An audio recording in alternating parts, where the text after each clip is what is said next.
Hello and welcome to another video. In this one, we're going to be talking more about argparse. I did a big tutorial on argparse. I'll try and remember to link that in the description. But today we're talking about type equals bool, or more specifically, how to have boolean flags inside of your command line. This actually came up in a code review recently, and there's a pretty kind of annoying pitfall with this that makes it really easy to make a mistake. So I wanted to cover how it works and what I recommend doing instead of trying to do type equals bool. Anyway, let's make a small little program that demonstrates this behavior. Import argparse, get our main, raise system exit main, type to exit main, like my old habit. Parser equals argparse.argument parser. All right, just to get our simple pring. There we go. Just to get our simple argument parser working, we have a little arg parser. Okay, and so the goal that the contributor wanted is they wanted an optional flag that allowed you to pass a boolean value to it. So they did parser.add argument, I don't know, some flag, and they did type equals bool. And if we run this, let's just run it with no arguments.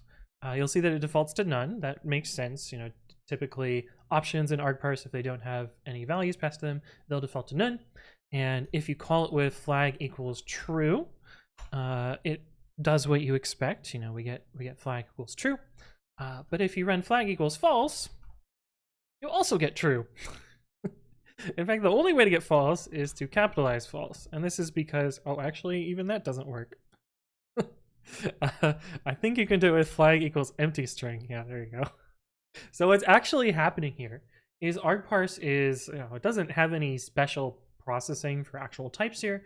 It's just passing the string through this function. And in Python, the bool function, when passed any sort of truthy string, will give you true.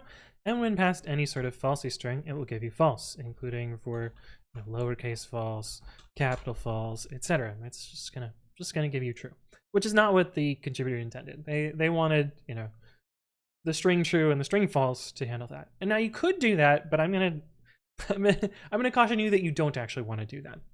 And instead, what you want to do is you want to use this special store true and store false actions of argparse. So let's set this to store true instead with some flag. Let's just rename this to like do thing or something. I don't know. I usually like to name Boolean attributes similar to this, where they feel like they're doing something. And so now in this case, if we don't pass any arguments here, we'll get false for that. And if we do dash dash do thing, we'll get true. And so this kind of gives you a little bit of a toggle. Sometimes it might be useful to add both of these, both the positive and the negative case here, even if there is a default to one of them. And so we can do store false here. And it works the same way. Now we want to make sure that this assigns into the same as this thing. So we'll do dest equals do thing, best naming. And so you can see that if we don't specify it, we get false. That's because store true kind of goes first and wins. If we do thing, we'll get true. And if we do no do thing again after it, the last one wins, and so you'll get false. And so this is how I recommend setting up Boolean actions in argparse. Now, of course, if you wanted to make this other, equals true equals false work, you can do that. I would not recommend it. Here's how you would do that though. Parser.add argument dash dash flag, and we're going to have a custom type here, parse bool. And we need to basically have it take a string and return a Boolean. And you can do probably some validation here. So if s dots lower in true false, you could probably even just do something like this: return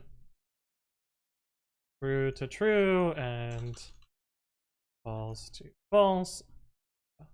S dot lower, which you're probably not going to get a great error message if you use the wrong thing. Oops.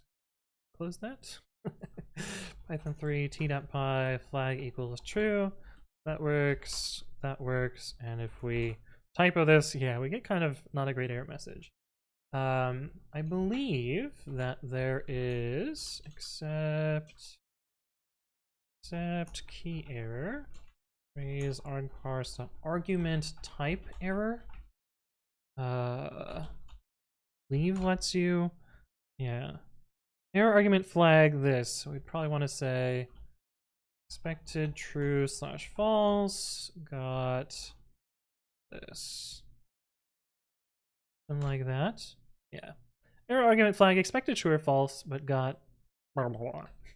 And so now this would work with capital true or all caps true as well.